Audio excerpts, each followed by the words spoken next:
This is actually our 50th anniversary. Wow. And we are the oldest professional organization for interior designers.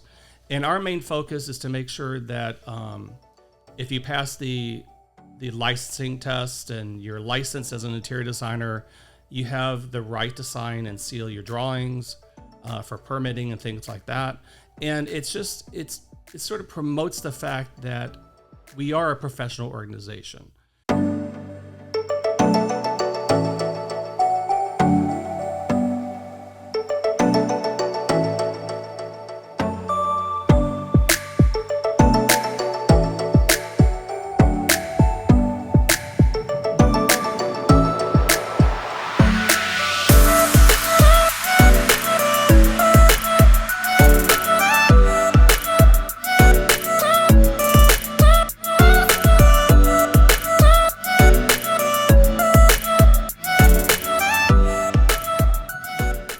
Welcome everyone to today's podcast episode. You're listening to the Home Design Podcast. My name is Adam Kayce, your host, and we aim to educate, inspire, and connect South Florida with the industry authorities within their trade. Today, we're going to be discussing the latest in interior design and everything that you should know about the ASID and what the association means to the design industry. All with the president of the Florida South Chapter and president of Ken Crawford Interiors, Ken Crawford. Hey, Adam, thank you so much for having me today. Yeah, thanks for being here. I'm excited about this. So we've been obviously speaking for a while. I've known you for a while now. Your work is absolutely incredible, and you're the president of the Florida South Chapter of the ASID. But before we dive into all of that, the most challenging question of the day. Are you ready? Yes. Who is Ken Crawford? Oh, God. Who Let's am give you a I? little background. I'm not running from the feds, I Right? believe. No, we're all good. It's okay. It's hidden. This is like our little studio dungeon here. Right. Well, just a little bit about me. I'm originally from Louisville, Kentucky, and I grew up there, went to University of Louisville there for interior design school. And I ended up down here in Florida for a job opportunity designing restaurants. And I've been here ever since, about 28 years. And I've been doing actually interior design work for 38 years. Wow. Yeah, and that always freaks the students out when I have student career day. The Right. mouse hit the floor like, what? So. Did you know that interior design was something that you always wanted to go into? Was it a passion of yours Actually, it was. I remember I used to have Legos, and I used to build houses. And they had Legos. Lincoln logs. I used to make houses. And then I graduated to my parents' den. I took all the books out and made skyscrapers. And I used to play with my sister's doll houses, and they get all pissed off at me because... Oh, sorry. Oh, no, you're good. Okay. They used to get mad at me because I'd move all the furniture around. So I knew something was going on, and I had to get in that field. Yeah, no, absolutely. I mean, that brings up great memories. Lincoln logs, Legos. Yeah. I bought my kids Lincoln logs. Like, they're like, what are these? I'm like, you will love it. Trust me. And they do. They love it, and they love Legos. But that's a great way to, just start to get creative and work with space. But, talking about, who you are, what you do. And I want to take a moment to define the ASID. What exactly is the ASID for our listeners to understand truly what it means to the industry? ASID was formed back in the 70s as a sort of a decorators organization, because that's what it was back then. The whole premise of this was to protect our industry because we are a professional industry with interior designers who go to school. They get master's degrees, they get bachelor degrees, associate degrees. It's like a fine line because a lot of people assume that interior designers are decorators, but that's not the case. We are fully educated in what we do. We continually do CEUs, which are educational courses. And that stands for continuing education. Right. So, and then we have... And actually, ASID, the actual definition, or ASID stands for... American Society of Interior Designers. There you go. Because originally it was the American Society of Interior Decorators, but they changed that. So this is actually our 50th anniversary. Wow. And we are the oldest professional organization for interior designers. And our main focus is to make sure that if you pass the licensing test and you're licensed as an interior designer, You have the right to sign and seal your drawings for permitting and things like that. And it sort of promotes the fact that we are a professional organization. And everybody that I know who's in this is very proud of what they do, including myself. And I get really annoyed when somebody said, "Oh, you're just a decorator," including my clients who sometimes say that, and right. I have to correct them. Whoa. Yeah. Yeah, because it's not a lot of us go to school, we take it very seriously, and we try to promote that with students because ASID is really, really big into students because the students are the future of us. As interior designers get older, they tend to retire, and we need the new incoming students to understand what the profession's all about and how important it is because we actually live in it every day. And I tell the students, I said, I don't care what building you go into, an interior designer had some part of that, whether it's a hospital, an office building, or here at your place. Absolutely. You have designers who do everything, including cars and universities and things like that. So it's not just people who do homes. Right. There's a whole gamut and genres everywhere that designers can get into. So that's what ASID is all about. We promote the professionalism of our industry, and our goal is to protect it because a lot of states try to deregulate us, saying that you're not really that important, where in fact we are, because right. A lot of us have to deal with life safety issues, which is crucial as well. Absolutely. And that's something that, when people look at organizations and associations, and this might be more of a recent thing because there's so many of them, where I feel like people look at associations as a networking opportunity, where this couldn't be further from the truth, although you guys throw some amazing events, parties, and celebrating the design industry, but this is really adding a credential. It's credibility. It establishes trust. It shows that the person that they're working with has gone through the system and has learned from the best and understands everything that goes into performing all the tasks that they need to. Correct. You're absolutely right about that because we, ASID really focuses a lot, like you said, on events and everything, but the events that we do revolve around design, whether it's landscape design, architecture, museums, anything like that, because all of that really touches interior designers. I mean, I love gardening. I like working in my yard, and that's why I love landscape design. We just had a wonderful tour at the Murakami Gardens, Japanese Gardens in Boca. That was a huge success. And so what we try to focus in Florida South is the continuing education, but having a little bit of fun with it. Right. And when you talk about continuing education, because there's so many different components that goes into interior design, and it's drastically different when you're looking at a restaurant, a hospital, a hotel, multifamily, single family residence, whatever it might be. There's so much that goes into it. So when you guys are bringing in different type of CEU presentations, do you have a tactic as far as like a focus point for all of the different CEUs that you offer? Because, I mean, it really touches such a widespread industry. Yes, we do. As a matter of fact, we are governed. If you are licensed, that you need a certain amount of CEUs, whether it's like a flooring but a lot of it has to do with life safety. Right. Because we have a lot of firms with Florida South who deal with hospitality, hotels, restaurants. I myself used to work for a firm who did a lot of restaurants.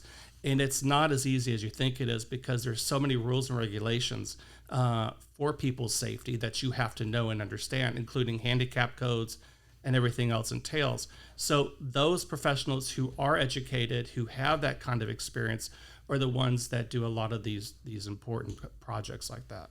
Absolutely, because I mean, and that's when it becomes so important for the industry, but for the people who are hiring designers and making sure that whoever they are hiring has the knowledge base, because the industry has changed.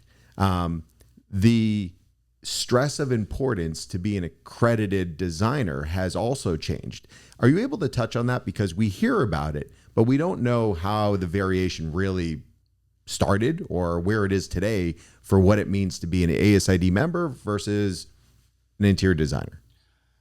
Well, you're right, because this industry is changing day by day. Right. And the battle that we have is that you have the internet and you have TV. Right. Social media. I mean, Social everyone media. thinks they're a designer today. Everybody right? thinks they're a designer. Everybody, you see these shows on TV. I'm not going to name the channel, but every time I look at it, I cringe because Right. I can look at all the mistakes I see.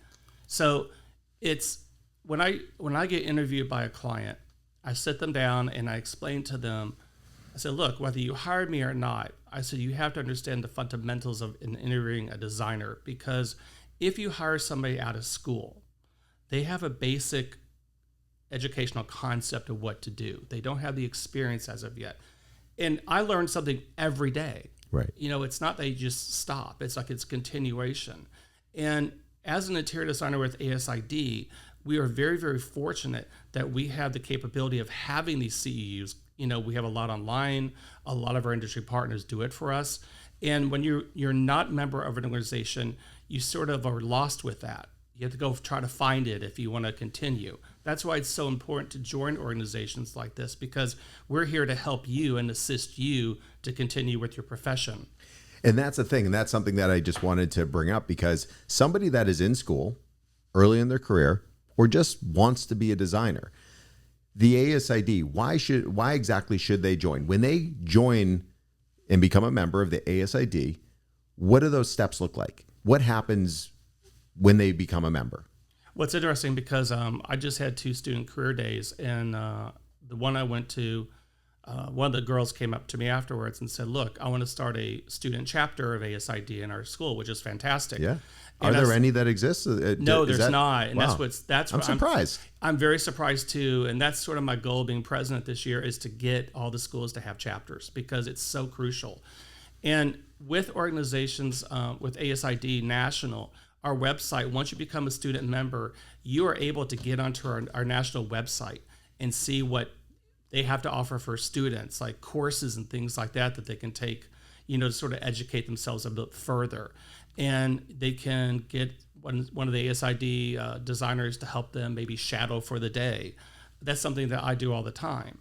But one thing I also do with the students is they want to hear about the experience as an interior designer. Right. I have instructors say, Ken, don't sugarcoat it. Tell them the facts. Tell them that it's like a luxury profession, which it is. When the economy goes down, guess what? Your work goes down. Right. So it's like it's a lot. People don't understand how hard this profession is. Not only are you dealing with clients, and then you have dealing with contractors and subcontractors, right, and the cities for permits. It's a lot of hard work. And my father used to tell me, he goes, what are you, a masochist because you do this all the time? But you know what? I love what I do. Right. And you have to have the passion to be this. And when I go to these schools and I see these students and I see that some of them actually have that passion, I know they're going to do something. Right. You have some who don't. They just want to get the degree, and that's what it is. And that's all fine and dandy. But, when students actually have the passion to do this, that's what excites me to do what I do. Right. Absolutely. Because you mentioned something, shadowing someone, mentorship. Doesn't matter what industry somebody's in. You want to be able to learn from the best. You want to learn from people who have experienced it, gone through it, have made mistakes, have had accomplishments, because that's ultimately, when you don't have the experience, you have to take in someone else's experience to use it almost firsthand, as if they went through it themselves. Absolutely. Because I had one student follow me one time, and I said, okay, meet me at my home office at, let's say, 8:30. And I was gone all day. I went to job site, and she's like, are we going to stop for lunch? I go, no, we have to eat lunch while we're driving, right, because that's what it is. So then at the end of the day, she looked at me and she's like, wow, she goes, you've opened my eyes. I had no idea you did what you did. Right. She goes, you do this every day? And I go, yes. She's like, I don't know if I want to do this, because, I go, look, being an independent owner of your own firm, you do everything. You have to get your clients. You have to do your documentation, the selection, the budget. And it's a lot of hard work. Right. Absolutely. So. And that's the exact reason why I'm afraid to have any of my team ride with me, because they'll think I'm crazier than they already think. But lunch doesn't exist. No, but no, I mean, that is so important. And being able to go through those mentorships, being able to do a ride along, being able to see what the everyday looks like, because a lot of people, it's easy to look at any profession. It doesn't matter what it is and be like, oh, that's glamorous. That's amazing. Like it looks so cool. It's luxurious. You get to go shopping all day and find cool furniture and beautiful. Like that is like a piece of probably a fraction of a piece of what it actually is. It's like an eighth of a, right. Right. So that all sounds good, but it is hard work. And it's also, you have to be a good listener when it comes to dealing with homes. I mean, talk about that, as far as yourself, because, you have seen a lot of different projects from commercial all the way to residential.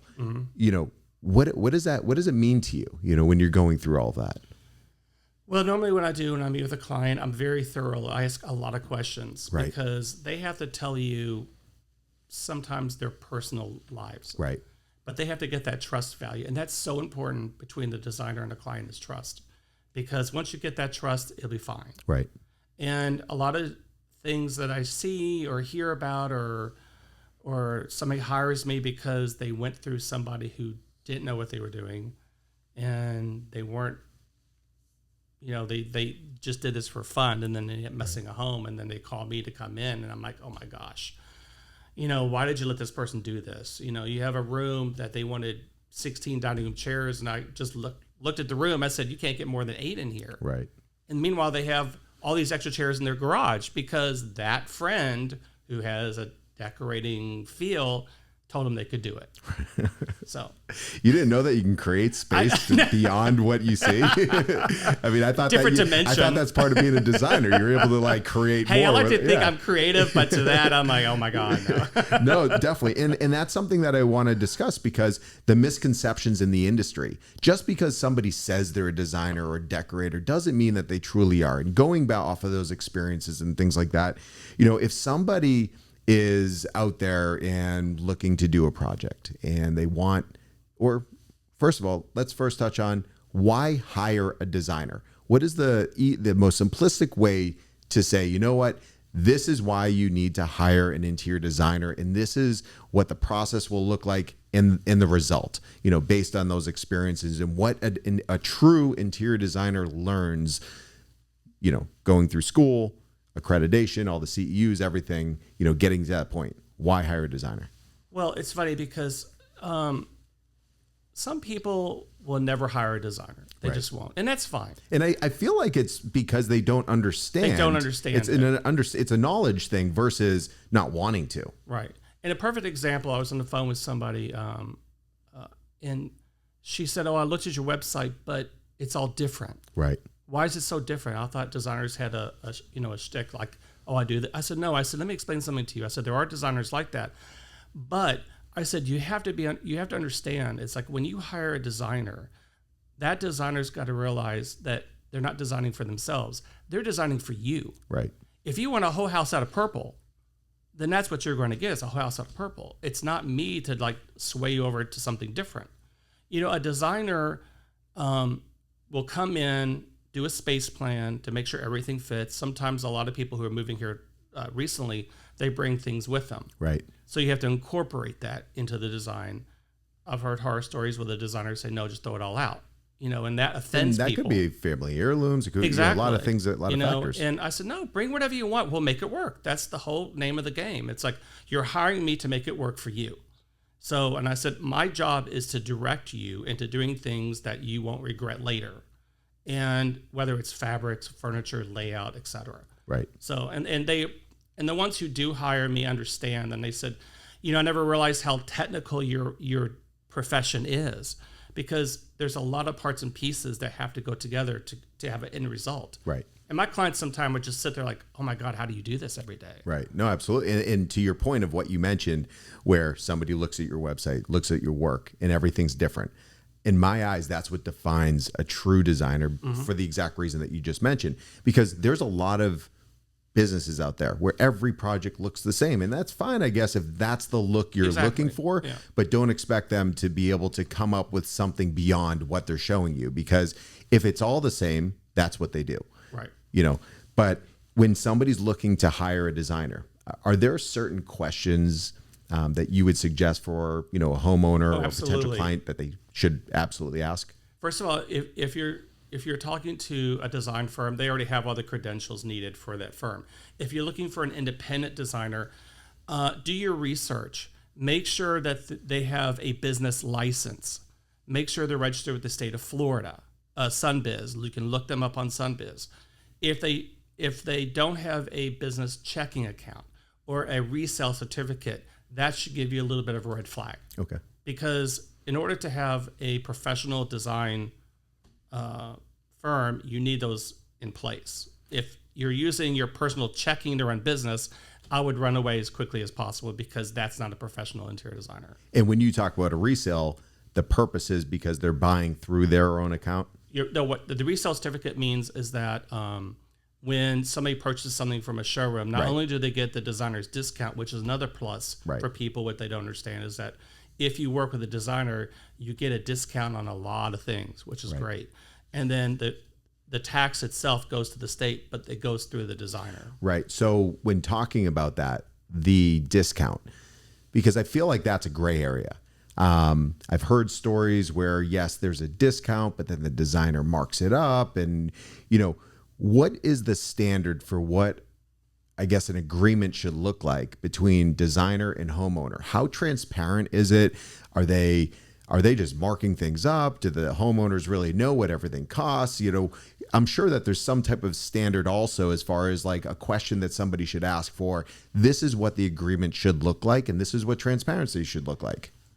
I really can't say a lot of designers, but just how I operate is that I'm very transparent with all my clients. I explain to them, especially in my contract, you get the designer discount. I do have a structured commission Absolutely. on certain things, but it's all noted there on my contract, so there is no hidden fees. I also do spreadsheets for all my clients. And every room, every item, everything is on these spreadsheets. And we sit down and I go, look, I want you to see where your investment is going so that you can tell me, hey, I don't want to do this. Can we find something less? Or, and I try to meet with their budget. And then I give them a couple options that are above their budget because I want them to know that, look, this is what we can do. But if you want to go a little bit step further, this is what you can, Possibility. Exactly. And 9 out of 10 times they go outside the budget. Right. But they appreciate the fact that I'm very honest with them. I'm very upfront with them, and they see where all their investment money is going. And they love that more than anything because I hear horror stories where a lot of designers don't do that. Right. And unfortunately, I want to make sure when I go to bed at night, I can go to bed and sleep. Without a doubt. And that's the thing. It's like it builds trust. Exactly. It allows them to know like there's no gray area. Like I know exactly what it is. This is what it is. And, because when hiring a designer, it doesn't mean that it's more expensive. It means that hiring the right designer, it should just be done right because you're going to avoid a lot of mistakes that could happen throughout the process. And you got to make sure you do it within their budget. Right. Because if you design outside the budget, you're basically putting that in their face, like you really don't care what you're telling me about your money. Right. This is how I want to do it, blah, blah, blah. Right. And absolutely. And also when somebody's designing, there's a lot of things that go into it. Yes, people are designing it for themselves, but the reality is you have to look at a home as a business. There's a value for an area. If the house is in a certain area versus another area, what's the value? Am I going to overspend? And now my home doesn't really match the value of what it is. So there's a lot of variables that goes into it. So do you think about those types of things? Oh, absolutely. I'm glad you brought that up because, excuse me, I have clients who, I want a blue kitchen. And I'm like, okay, well, you live in this gated community and your prices of your house is this. I said, I have a question. I said, do you plan to die in this house or are you going to resell it? Right. And my clients look at me like, well, what does that mean? I go, are you going to die in this house or are you going to sell it in 5 years for an investment? And they said, well, we're going to probably sell it in 5 years. Don't do a blue kitchen because the person who's going to buy your house is like the percentage wise is very low for a blue kitchen. Right. Said you have to do it. You have to think about what you want to do, and I said, you have to be very, very smart, especially if you don't plan to live there till the day you die, because you're basically going to throw your money out the window. Yeah, no, that's a good point. I mean, I assume it should be either white or white oak or something like that. Something that like everybody's seeing, but something that is like that fits the neighborhood that, obviously is going to appeal to the masses because that's something that is a designer's responsibility to keep that thought in check. Yeah, because it's like I'm very, I don't want to say that, well, I'm very neurotic when it comes to my projects, Right. Because I really think about how everything is to place out. I want to know the budget. And I'm like, okay, because some of my clients, they really don't, some of them don't care. Right. They give me a budget and they're like, okay, if we do this more, I don't care. Right. But it's not that I have those clients all the time. I do have clients who want a professional interior designer to come in, but they have a very tight budget. Whether it's a bedroom or something like that, it's your responsibility as a professional to listen to your client, understand what the budget is, and work within that parameter. So you pretty much reverse engineer it. You have a general budget, and then from your experience, generally what can fit within that budget, how to sacrifice in areas to be able to get a maximum value somewhere else, and maybe it's not worth spending so much on, I don't know, the sofa, or you can do a custom built or whatever it might be. There's certain things that will add more value or more impact to a space that is worth spending more on, and you can spend less in other areas. Exactly, because once you know what the budget is, and I've been doing this for so long, I have a whole gamut of showrooms, right, from price point A to price point Z, and I know what to go to fit your budget. And like case in point, at the last home show, there was somebody I found a pool table, so I presented that to a client, and they loved it. Absolutely. So it's like, and I love like what you do at the home design show, because a lot of people don't want to go to it, but I go to all these because you never know if you find a tray that you can use for a project. Absolutely. And the thing is, so I've been doing this for 17 years now. I've seen so many different companies, so many different products. I see trends before it becomes a trend, because it's being introduced from another country or whatever it might be. There are so many unique products that we have in our show that designers, homeowners, people in general, builders, they don't know where to get it, or they don't know that it's here. Right. I was speaking with a pool contractor, and there's a company in our show, and you probably saw it, Sukabumi. Yeah, I did. The Indonesian lava, beautiful tiles for pools. And it looks completely different when it's submerged underwater. This pool contractor who does $1 million pools, they didn't know that they existed, and they were buying that same tile for 3-4 times the cost of what they could buy it from this company, because they were the importer. They were working directly with the factory. So there's a lot of things that South Florida designers, builders, architects, people in the trade, you will be surprised the quality of product, the luxury product, the variable price points, and there is absolutely something for everyone. And that's what I love about what we do. We introduce brands, we introduce products, but most of all, we put professionals with the people to educate, inspire, and really show the way, because people do business with people. And that's why it's so important to know what's available in your marketplace. And that's, what makes me proud of it as far as what we do and what we do for homeowners as well as the trade. Yeah, because you had a company who did illuminated numbers for your house and everything. Absolutely. I was like, oh my God. So I took their stuff like, this is awesome. Right. And then you had one company with the wood panels with secret doors. I said, oh my God, I got to use this on a job. It's so cool. Did you see the Hermes door? The hand stitched leather door, that was amazing. Stitching everything. I mean, there's so many incredible products, and from slab importers, fabricators, everything. So, I appreciate you supporting us and coming to our shows, but really seeing what the show is so great for. It doesn't matter if somebody's designing the most high-end and luxurious home, or if somebody's working with more of the mass market, but there's something for everyone. Talking about trends and talking about all these things, do you like trends, or does it make you like... It's like, I had a client ask me, let's just get trends straight for 1 second. So trends is, I feel like, a marketing play. It's like, it is. It's so marketing, and God, I can't stand it when everybody runs on that train and they want to do it like shiplap. It's like, no, right. You fire me now. I'm not going to do shiplap. It's like, that's long due. Right. But I explained to my clients, I said, trends are just that. Right. They're trends. You want to put this in your house? I'll guarantee you in a year, you'd be calling me to rip it all out because you hate it. Absolutely. That's why I stay away from trends. Are there any trends that you've seen or have used that you're like, you know what? I can work with this, and I do see a life to it. I see longevity. I do. As a matter of fact, you have it right behind me. Because the wood slats on the wall behind me. It's like, that was a trend but it's sticking around. And I actually used it on a couple of projects, and it looks great. Right. So, and that actually, I like to be a trendsetter. The panels weren't as popular. You didn't find the panels when we did this. These are actually solid walnut slats that I had a woodworker or mill worker rip these slats, finish them, and install them. So each one of those are individual slats. He did a great job. Yeah, right. I can pass you the contact. He's pretty good. But no. So but you know, that trend has evolved into like that whole organic. Exactly. You know, like live greenery, walls, like what you live have walls, over here. exactly. Wood tones, Right. natural tones. You know, we were seeing the grays and the whites and everything that was so popular. Which now, you know, you're seeing the beiges and the wood tones and the creams and things like that. You know, it's so funny. It's like in this industry, you see trends come and go, and you see how, like they call it the Miami White syndrome, where the it's sterile like, house. Exactly, like you live in an operating room, right? And I've always hated that because it's like I never felt comfortable in those rooms. And now what I am seeing is that people want to feel comfortable in their homes. Right.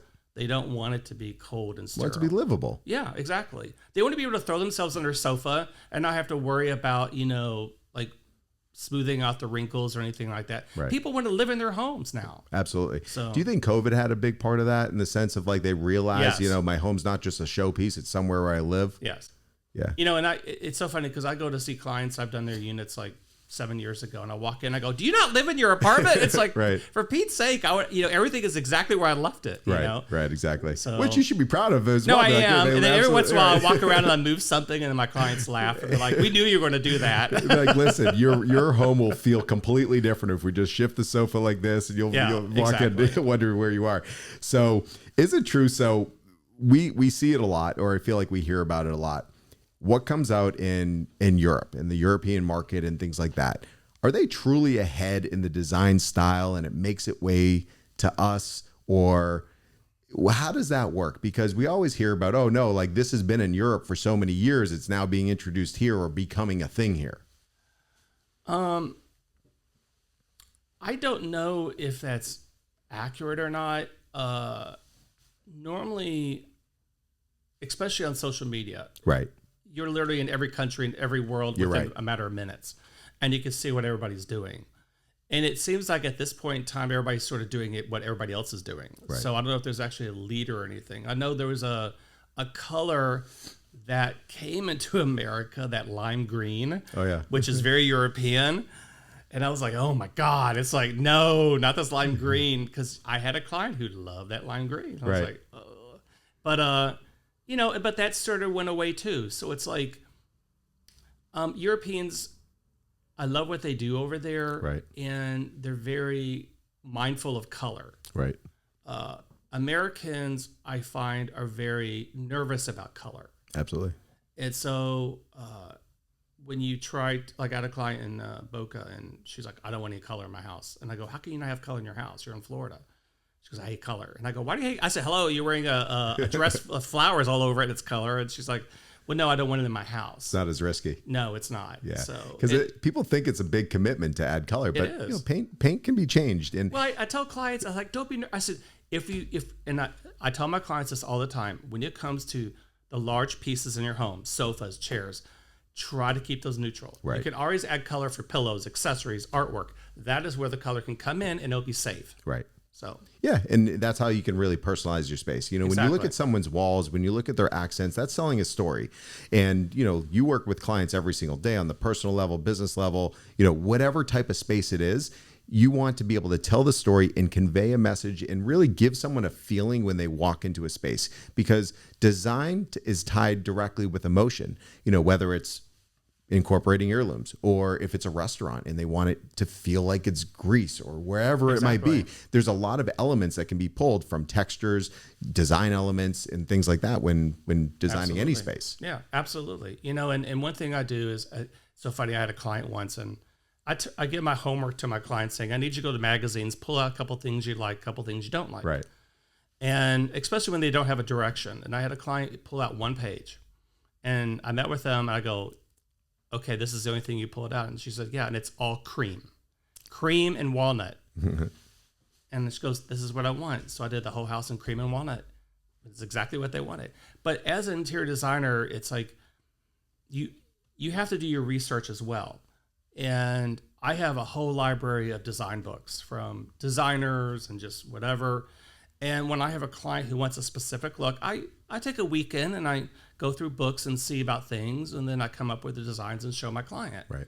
And that includes trends and things like that as well. But in the end game, it's like your client has to be happy with what they have, because all of my work is 99.9% referral, and which is fantastic, because that means you're doing something I'm good. doing something right. So knock on wood. Yeah. Right. And, but right behind you. Okay. Because all my clients say they love at the end, they love everything. Right. And when you have continuing clients who come back and come back and come back, that's a, you should pat yourself on the back as well. Absolutely. And that's really what business is about. Like, you always want to meet new people, new networks, things like that. But if your past clients come back to you or they refer you, there's no bigger compliment. There is none, so, honestly. Yeah. Absolutely. And that's a testament to you and your experience and what you do and what you accomplish.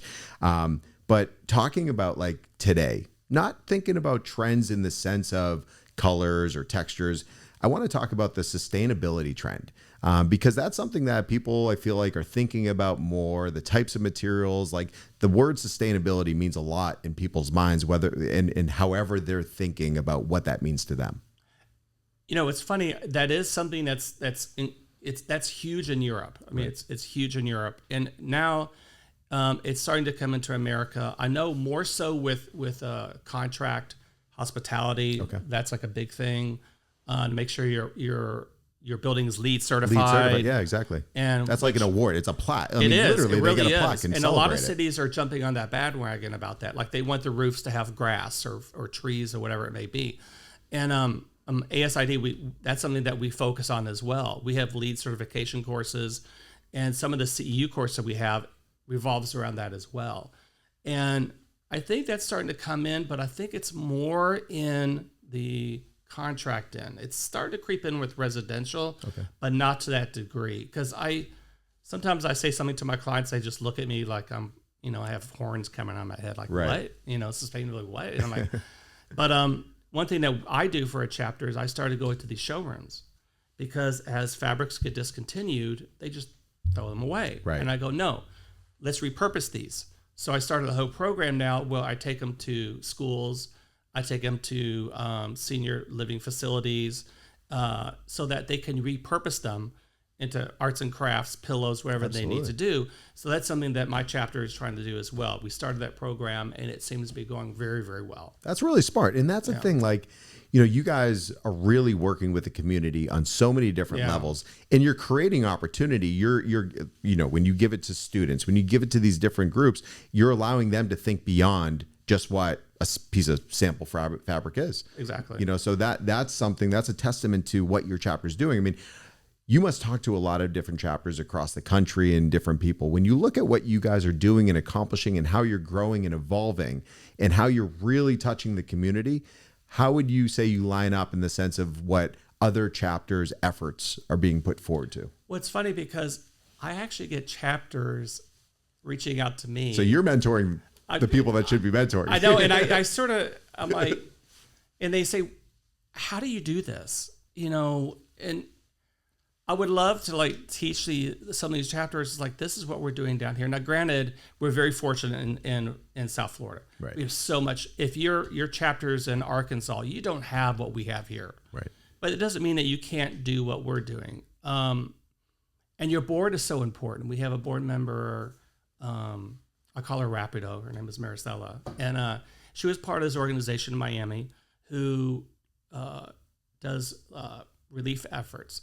So when the hurricanes hit Florida a couple years ago, I called her and said, hey, do you think they want something? She goes, yeah. So the board and some members went down, and we put together all these like hygiene kits for the people who were hit by the hurricane to ship them out. 2 weeks later, we were down in Marco Island doing the same thing as well. So one thing that I really sort of push as president is volunteering, because it's so crucial. And when I hear that Florida is on the bottom of a list of people who volunteer, I mean, that's pretty sad. Yeah, that is. And to multiple points, as far as volunteering, unfortunately, and this goes across all different types of efforts, you're right. There's not as much volunteering here in Florida. And attributing that to, maybe people are from there. I mean, we have so many people from so many different areas where they don't feel, I guess, as tied to their community. Maybe, I don't know what that is, but that's a great point where people really need to, be more aware of what's happening in their backyard. It's funny because I go to Chapters Instagram posts to see what they're doing. Right. And they haven't posted in like 3 years. I'm not going to go there. Right. But no, it's like sometimes I'm like, oh, I like what they're doing in this chapter. So I take a picture of it and send it to my administrator and say, hey, let's do something like this. Right.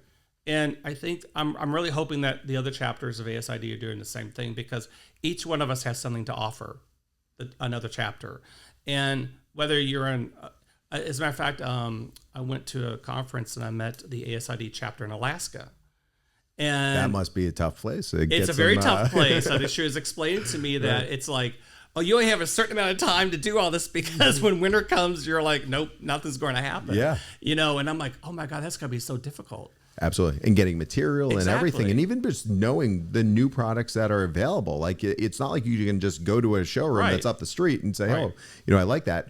But, talking about that and the connections and the communication between all the chapters. And we, here in South Florida, we are extremely fortunate. Often we are the first to see product. We're the first to see brands because, here is an international market. Anywhere else in the country, there's international touch points and there's people from all over the world. But here, a company can have a huge presence almost anywhere, come into South Florida and immediately have some level of recognition because people are familiar with them elsewhere. Right. And when you're talking about communication, speaking with other chapters, is there anything in place that's like new products that are being introduced to the market? They're located here in Miami. They're a big manufacturer and could be in Turkey, could be in Brazil, could be in Italy, wherever it is, in Poland. We're seeing so many amazing products being introduced, but they start here looking to expand. Do you guys do anything as far as like giving other chapter members of other, locations a heads up as far as like, this is a great product that you might not have access to or whatever it might be? We don't. Florida has 3 chapters. You have Florida North, Florida West, Florida South. And one thing I did to sort of help the northern chapters, because they don't have what we have here. I mean, we have literally like 3 design districts down here in South Florida. Right. So they came down and we did a designer crawl in the design district in Miami. So there was like 60 designers. We walked through all the showrooms down there because they don't have that opportunity up there. Right. But I wanted them to see what we have so that they can get the information and use it for their design jobs up there. And that's something that I think, and I hope that a lot of chapters start doing, because I think each area in the United States has their own thing to offer. Absolutely. Yeah. So, and we're actually doing a design crawl in Naples as well. That's going to be happening in like a week or two. So that point is, so it couldn't be more true, because talking about Alabama, Alaska, there's things that, local artisans, manufacturers, whatever it might be, where they all have these different types of products that can be incorporated anywhere. Exactly. But, that's great that you guys are incorporating more of the other chapters here in Florida, because even if you look at Orlando, they're not seeing what we're seeing down here in our design areas. And the funny thing is, I have more designers in Orlando following us now, right, because of what we're doing. But what I also do, and it's so funny because everybody says you don't have a life. I go, actually, I don't have a life, because You're right. I work and I do ASID. But I'm a huge fanatic about social media, and I love to go on there and find new sources. And then especially if they're here in Florida, and I reach out to them saying, hey, can I meet with you? Can we talk about this and all that? And they're very open to joining ASID because they see the benefit of being a member. And I tell people, think of us as basically your advertising company. I love social media. I love to post about social media. I like to do events with you, even networking events. Right. So you can get not only designers, but other industry partners together, because something might come out of it. So that's something that we try to push as well. Absolutely. I couldn't agree more. And when talking about social media and how it's utilized and really the purpose of it, it's something that we focus on in so many different ways, because there's business. It doesn't matter what the business is, whether it's the designer, if they're a window company, if they're a roofer, if they're furniture. People think that all of a sudden, because you're on social media, you're just going to get business. Right. We feel that people are using it a little bit incorrectly, because if you get business, that's great. But really, your social media should be telling your story, positioning yourself as the authority in the trade, providing information, educating. Don't keep secrets. Educate your peers, educate the market, because that's what makes you a trusted leader in any industry. But also, that is your most active portfolio, and social media should help you close deals and build trust, build authority, all of those different things, and establish a brand. Exactly, because even with my own personal, it's funny, I look at all the people who follow certain posts that I do, and it seems like they really sort of look at the ones how I create. Yeah. When I put like fabrics and finishes together and I talk about the process, that gets more people interested in my personal ones. When it comes to ASID, when I do a post, like we just had a new company in Delray join our organization, and I was going to a client up in Jupiter. I just popped in and introduced myself, and she's like, "Oh my God!" She goes, "I just signed up with you yesterday, and you're here." Funny. And I go, "Well, no, that's a coincidence." But I am not following you. I'm not stalking you. That's funny. But I took pictures and everything, and then I posted on Instagram with her address, and she called me 2 days later. She goes, "I had 5 people come into my store because of you." And that's what it's all about. That's amazing. It's like we all have to work together. Right. In this industry, we just have to do that. Absolutely. No, and that's true, because social media is a platform and it's a network, and people being able to see how people are using products or whatever from other sources. But talking about all of these different things that go into design and business, technology is everywhere. AI is everywhere. How we live in our homes, what's being incorporated. How are you as a designer using technology that maybe some of these students might be mentoring you or other people when it comes to AI and incorporating this technology? Yeah. I'm telling you, it's so funny because everybody's like, "Oh, you're so great on Instagram." I go, "You know why I'm great? Because I ask a 20-year-old how to do it, During that ride along, you're like, "All right, you got to give me the information." It is, and that's what I do. And the good thing about our board is that we have the younger generations on our board. Right. And they know all this stuff. And I am the first to admit I am not tech savvy at all. Right. And most of my clients are basically the same way. Right. And if they want something, I go, "Look, I don't know anything about this. I will put you in contact with somebody who knows everything." Right. And I do. And that's the responsibility of a designer. Don't act like you know everything, because you don't. Right. And I'll be the first one to say I don't know anything about that. AI makes me a little nervous, but everybody's like, "Oh, it's great." I don't use it. Right. I don't do computer perspectives. And the reason why I don't is, to me, I think it loses something. Right. When you see a hand drawing of a room and you see the warmth of it, I think that sells more than just a computerized version of it. Right. It just doesn't feel real to me or authentic. But that's what they're teaching in schools these days. So you just, unfortunately, you have to grow with the times. Absolutely. And you're right. Like AI is it's incredible. It's an amazing thing. It's how it's being used. It should be more of a guide or a starter or provide some type of base. But the reason why, especially in the home industry, people do business with people. People want to know who's in their house, who's responsible. You can't talk to a robot and say, "Hey, you messed this up." But that's what's so special about people and networks and industry and working with the best. It's how they're utilizing this technology. But talking about technology going into the home, AI, there's so many different products. Like, homes are living with us today. It's hearing us, it's understanding our daily life patterns, when we're waking up, when we're leaving, all the different types of lighting solutions. I mean, there's this product. Have you ever, I don't know how far you go in automation, but Josh AI, have you ever heard of that? I've never heard of that. It's incredible. You have to check it out. But literally, like, there's so many different products, and it gets integrated into like the Crestrons and the Savants and everything. Are you pushing for like automated homes and things like that when it comes to obviously audio, video, but the lighting components and the feeling you get with those natural elements? To some degree, I am. Yeah. When it comes to, there are things that I do use for lighting systems and stuff like that. If the client asks for it, I don't try to push it on them. Right. I wait for them to say, "This is what I want." It makes me a little concerned about how we're relying too much on that.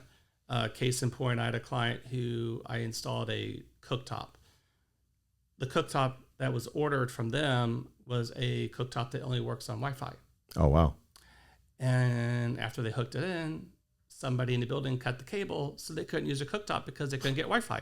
So it's things like that people need to take in consideration. It's like, yeah, Wi-Fi is great. However, if you look at the studies of Wi-Fi, it's not so great. Right.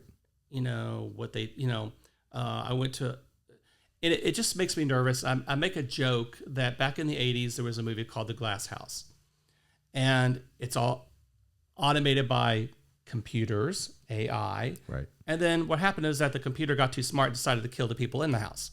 So it's like, that's something that's terrible. Now, that was back in the 80s, and that scared me today, and it's like so many years after the fact. They're telling us something. Exactly. So it's like, I don't know about that. Right. Personally, in my house, I don't have any of that. Right. I have a TV, that's it. Yeah. I don't want that in my house.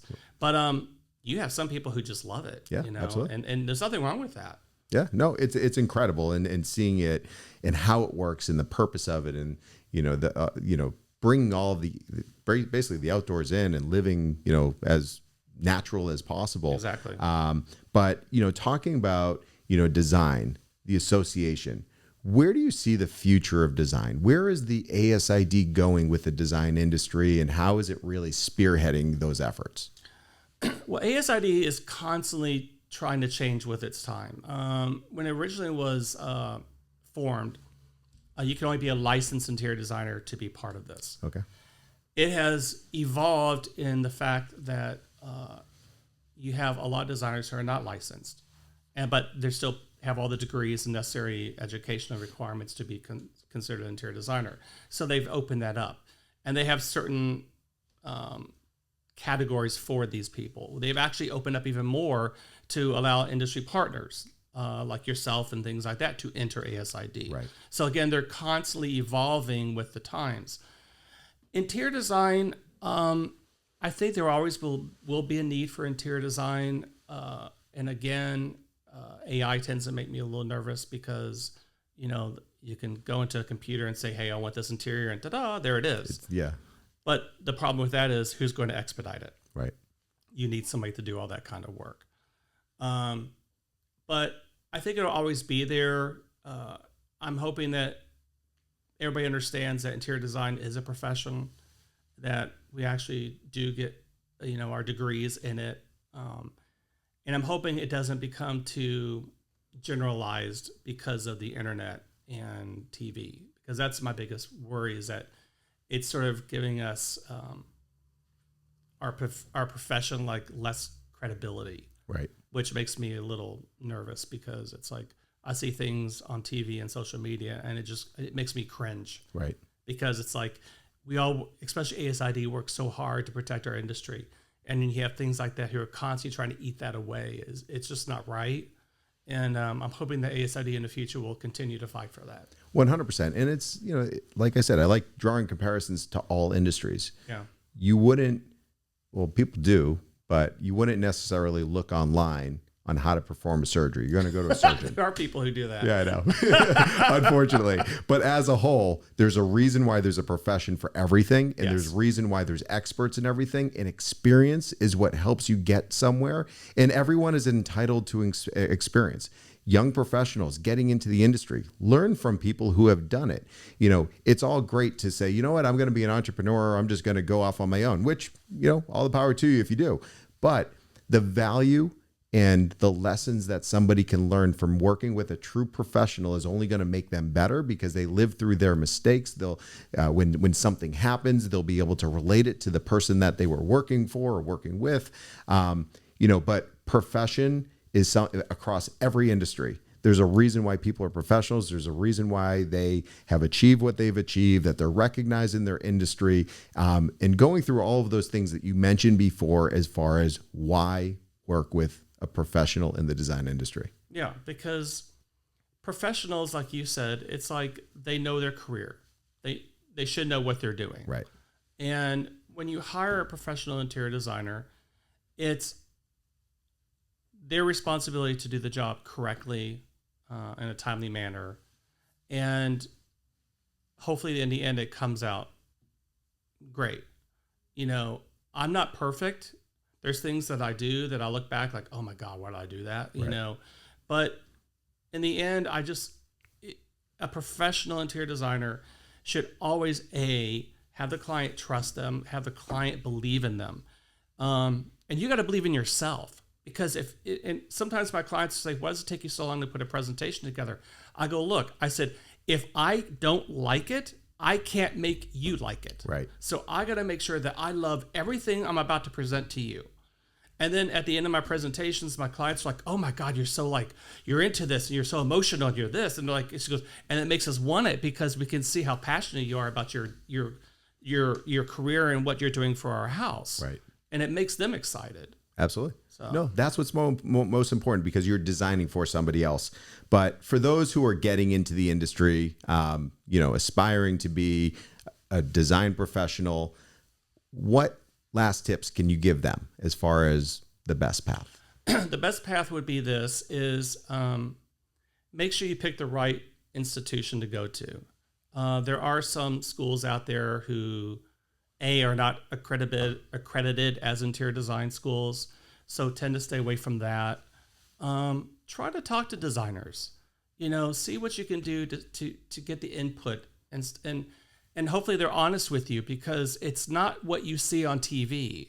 Right. It's a very, very difficult profession to be in.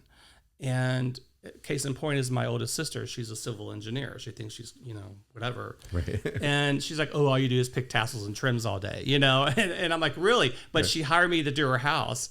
And then she's like, oh my God, why do you do this? This is like, it stresses me out. But you end up having a beautiful house. But, it's you got to make sure you love this career, because I got to tell you, Adam, it's a fantastic career, because I've met incredible clients. Right. I've had clients fly me to Europe. I've had people like you and meeting individuals and doing so much in this profession. And now I'm part of this organization, ASID, which I never in a million years thought in school I would be the president of a chapter and running with a chapter, trying to create something out of it. There's so much to offer in this profession, but you have to have the passion. Absolutely. And you have to have patience, which I don't. But but it's a great profession. It really, really is. And I love it. And I had a student ask me if I was going to retire. I go, I will never retire from doing this. I said, I love it too much. Right. I might not be designing, but I'll still be in the industry at some point. Right. Absolutely. Yeah, because I love this field. Is there anything else that you want to touch on? We've spoken a lot about the industry, to trends, to the ASID, becoming a member, the purpose of the ASID, everything that, has positioned you as an individual, but as a pillar in the design community here in Florida. Is there anything else that you want to leave us with, whether it's for people looking for a designer or people in the industry? Yeah, if you're looking for a designer, you can go to the ASID website. They do have a list there, I believe. And then just ask around. If you go into a showroom, ask. And a lot of showrooms refer people to them and all that. And if you want to be if you're an interior designer listening to this and you want to be part of this, you can always reach out to me, especially if you're in South Florida, and I'll meet with you for coffee and talk to you about what we do. Same with industry partners. I have showrooms that call me and they're like, what's the benefit of joining? Right. And I'll tell them the benefit, and they join because they see what it could do for them. Absolutely. So. Absolutely. Well, thank you. And if somebody wants to reach you personally, check out your designs, your business, what's the best way for them to reach you? You could check my website's KennethCrawfordInteriors.com. My email is kcrawfordinteriors@gmail.com. And you got to follow, the ASID chapter. Yeah, exactly. Florida South. Absolutely. But, I can't thank you enough for being here. We learned so much today. We're seeing what you're doing as an individual within the chapter, but with your team. But I feel bad for the people that are coming in after you, because you have set the bar, raised the bar. I know. They must and be that's what, she's freaking out. Yeah. She's like, I can never be like you. And I'm like, no, I know you can't. But it's like, don't worry about it. She goes, don't try to copy what I'm doing. Right. Because you can't. And that's the best thing about associations, because everybody has their touch. And as long as they continue to push and evolve, there's no telling what this association will mean, not only to South Florida, but everywhere. Yeah, exactly. Because we're the third largest chapter in the United States, and which is huge. In our chapter goes from Vero Beach to Key West, cross over Naples, go up to Fort Myers, and we include Puerto Rico. So it's a huge territory to cover. Right. That's why you see me everywhere, East Coast and West Right. Coast. I need to go to Puerto Rico, but I don't know about that. But it's a lot of, to be a president, it's a lot of hard work. It really is. It's another job, but you have to be in. I mean, I'm up to like 2 o'clock, 3 o'clock in the morning, working on stuff for ASID. And that's what I took on, being president. Absolutely. Well, it's an amazing accomplishment for everything that you've done. I thank you for what you're doing for the community. Thank you for this. Absolutely. And I'll be you've seeing helped you us at the out a next lot shows. too. Absolutely. And we want to be able to grow that partnership, involve your members with our community, meeting our vendors, discovering the new products. So the partnership means a lot to us. Absolutely. Same with me. It. Yeah. And so for everybody that is listening to this podcast, thank you for tuning in. The Home Design and Remodeling Show is South Florida's premier destination for everything home design and home improvement. Visit the Home Design and Remodeling Shows in Miami, Fort Lauderdale, and Palm Beach. Visit our website at homeshows.com. You can always follow us at FL Home Shows, but subscribe to our channel to get all the latest in home design and home improvement. But until next time, stay tuned for the next episode. The Home Design and Remodeling